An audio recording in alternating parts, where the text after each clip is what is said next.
Good morning, everybody, and this is your Forex Euro USD setups for today.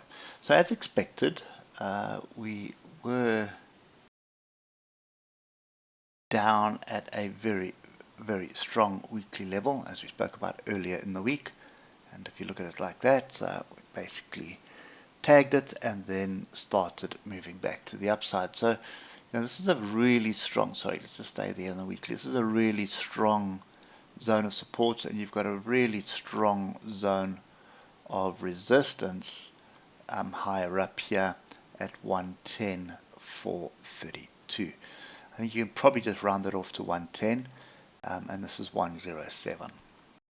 If you just round it off on the weekly, look left, pretty much almost a whole year that we spent the majority of our time inside there, and we are still doing the same thing at the moment. So I think it's safe to say that those levels are fairly strong and you need to pay very close attention to them.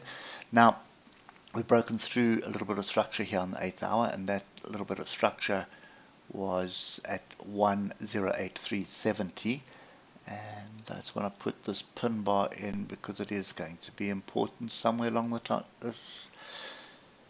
Somewhere along the time, and it's going to be 107,963. Okay, oscillators have moved sharply to the upside off the bottom. They have separated. We are below the moving averages, and it looks like we're coming to test the 150 EMA. Now I'm going to take that with a large pinch of salt, because from a weekly perspective it's a different setup that is looking to brew. And if you look at it on the 3 hour, we've got to cross over the moving averages. We are overbought at the moment. We're bumping our head. We have broken through and got a close above our structure at 108,370, so be very cautious about that. But in saying that, there is another weak level right where price is at the moment here at 108,432. So definitely not looking to get long up here. It does look like this is setting up for a long, and you'll see it clearer here on the hour.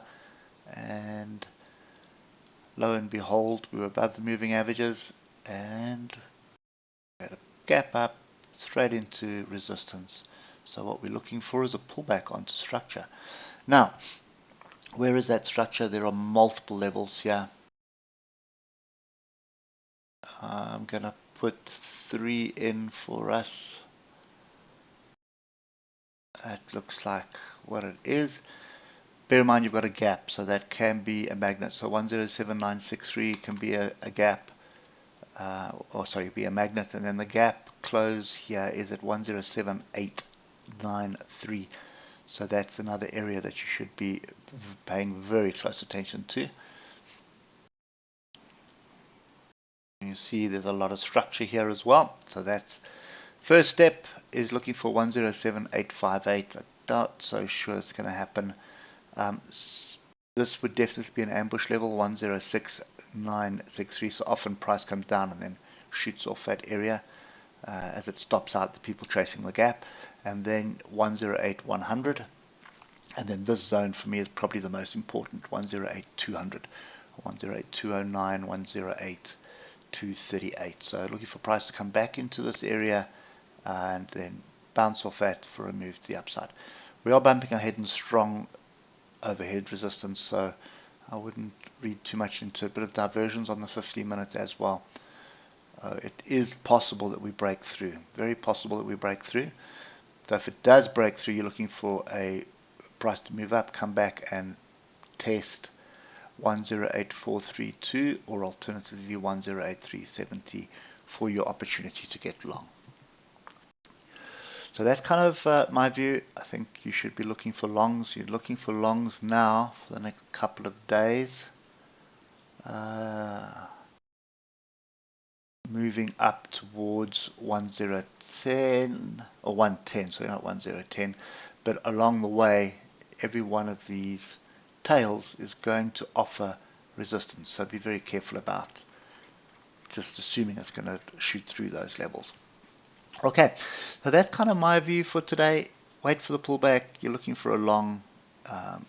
Take profit whenever you can. Don't try and hold on to it because you are in a bigger range.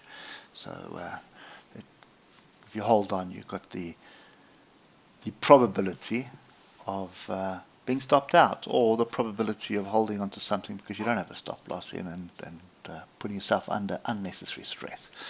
Hope that helps, and we'll catch up with you tomorrow. Cheers for now.